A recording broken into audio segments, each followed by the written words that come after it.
What are some of the investment trends, opportunities, and threats in 2023?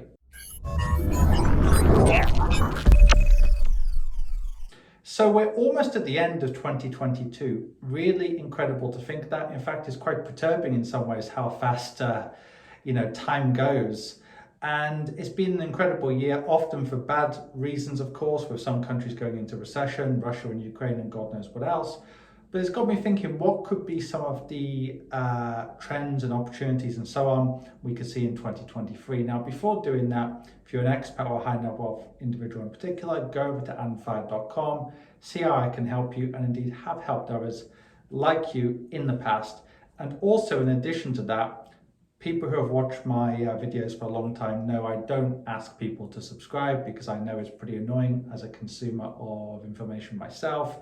So I think I've never asked people to subscribe, but do me a favor, if you've watched my videos a few times, please subscribe, because I've noticed that actually about 95% of the people who have watched my videos don't bother to subscribe. So it'd be great if you could do that, because also it will help us get guests and other people onto the channel in the future. So before, we had Kevin O'Leary from Shark Tank last year, but that was a private client event. But in the future, we could do something like that for YouTube subscribers as well, if we kind of build up the channel more.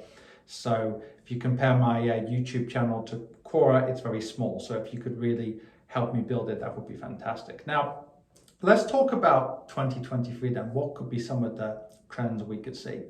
Obviously, nobody knows for sure, because there's so many unknown variables. This time last year, nobody thought Russia could, invade Ukraine. But here are my best guesses for 2023. Number one, I think there's going to be a lot of attention on China and reopening.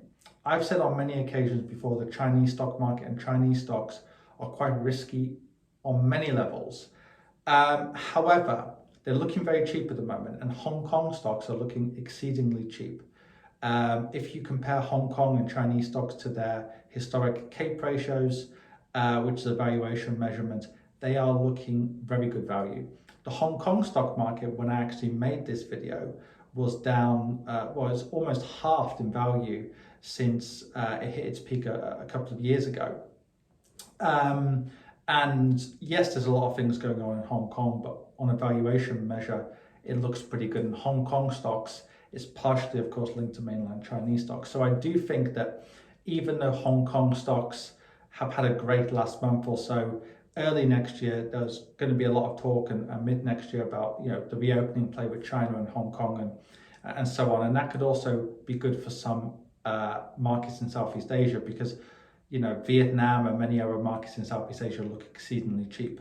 Beyond that, though, what is also true is that non-US stocks are continuing to look quite cheap.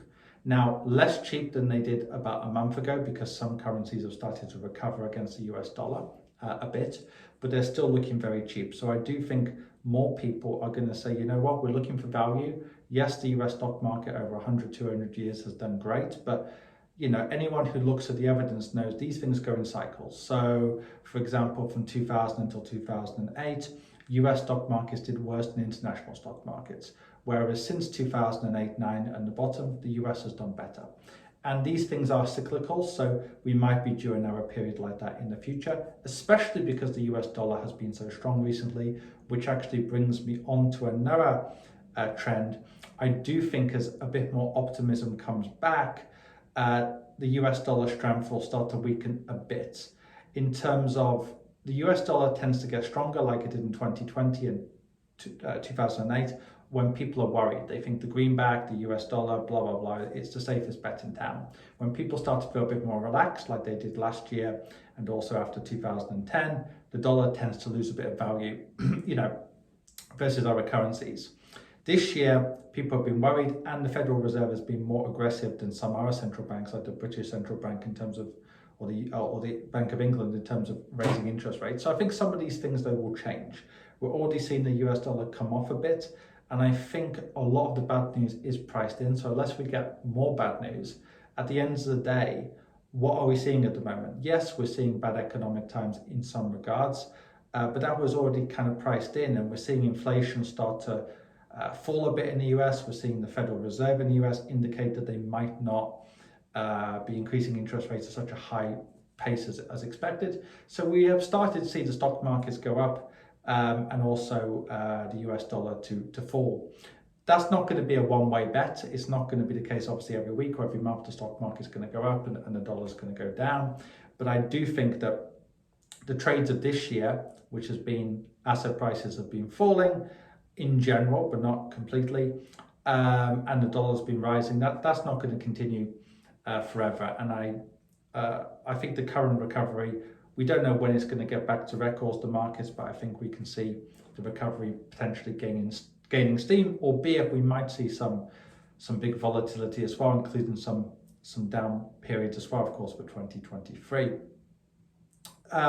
However, one market I'm less optimistic about is the property market. So, as many regular viewers know, the stock market and the economy aren't always connected. The economy can do well and the stock market can do poorly, and vice versa. So the Chinese stock market did badly from 2006 until 2018, even though China did very well, at least according to the official statistics. Likewise, we could find many examples in history where that's been the case to the opposite, where the stock market's done well when the economy's done badly. But when it comes to property, in most democracies now around the world, of course, 70% of people, or between 50 and 75% of people own property.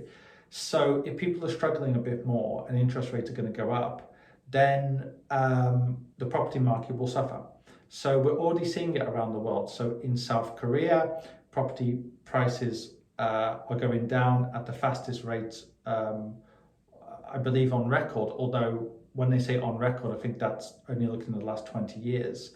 And the prices have been going higher before that. But that's happening in South Korea. Likewise, we can see in the UK now, even though year to year, in other words, compared to this time last year, prices are still higher. In the last 2 or 3 months, we're starting to see signs of falls. And I think we can see that around the world. That won't continue forever, though, I don't think, because I personally think interest rates will probably peak at around the middle of next year, or sometime next year anyway. And then obviously the worst of the economic time will probably be sometime next year. So I think obviously property could come back, in the next 2 or 3 years potentially. But I think property will be much more connected to the actual economy than some of our assets out there. So I'm not overly optimistic about property. Having said that, when it comes to commercial property and commercial REITs, it will be interesting because more people are coming back to the office now. I don't think we're ever going to get back to a pre-pandemic world, but commercial REITs and commercial offices, commercial property, it was beaten down so much by the pandemic. It didn't have this flourishing like residential did, that area of property could do very well, because people forget that after the pandemic, a lot of people wanted more space. So places in the suburbs and just in general, residential property went up. But I think it could be commercial property's time to shine a little bit. And some commercial property REITs and ETFs and so on, some of them are still not back to where they were before the pandemic. So that's a very interesting thing as well. A lot of people think that asset prices in general just skyrocketed after COVID, but it's actually not the case.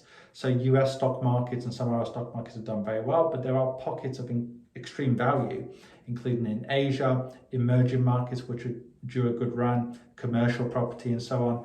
So I think all those things will be interesting. And finally, another trend I think is, for the first time in a long time, government bonds could be a play again. Don't get me wrong. If you invest in stocks long term, you should be able to beat bonds. But bonds have been really a no-go for a long time for a lot of investors, unless they just want diversification because they pay so little, because interest rates were so low, so the only way was up. So bonds, for example, this year have lost, in some cases, almost as much as stocks, even government bonds, which is unheard of. Usually if stock markets go down, bonds go up, and vice versa, or at least there's not such a correlation as there have been this year. But I think because interest rates are going to hit their peak sometime next year, it's likely the government bonds could actually perform well, because interest rates are going to have to fall again, probably sometime later in next year, or at least sooner than people think. So that means government bonds are a good play as well. But of course, nobody knows, and that kind of brings me back to points I always make. You should have a long-term plan, whether you're investing by yourself or with the help of an advisor. You shouldn't get too emotional. If anything, you should actually take advantage and be happy about moments like 2020 when asset prices are going lower, because you can actually, buy more assets and so on. So I wouldn't worry or analyze too much about 2023, just like any year. Ultimately, if the stock markets or any market has a bad 2023, you're just buying at cheaper prices anyway. But I do think it's likely that asset prices now are at the recovery stage, but of course nobody can know for sure. But if we look historically, the average bear market has lasted between 10 and 15 to 16 months. We're already about 11 months into this particular bear market, and none of the stock markets have recovered to where they were before, even though the Dow Jones now I think is less than 10% of the way to its record. So I'm optimistic about 2023, but by the same token, don't be perturbed if there is any kind of bad news, because one thing I've noticed about 2022 is that the old Warren Buffett expression that be greedy when others are greedy and be fearful when I should say that again, be fearful when others are greedy and be greedy when others are fearful. It sounds good and everyone says they're going to do that, but when times are tough, very few people do that. So one of the ways you can separate yourself from the average investor out there is actually to take emotions out of the investment process, or actually be excited by bad times and be a bit perturbed by stable times. But a lot of people, they just wait and see during moments like 2020, whereas in 2021, everyone wants to get in, and that creates a situation where often you buy high and sell low, which is the opposite of really what you want to do.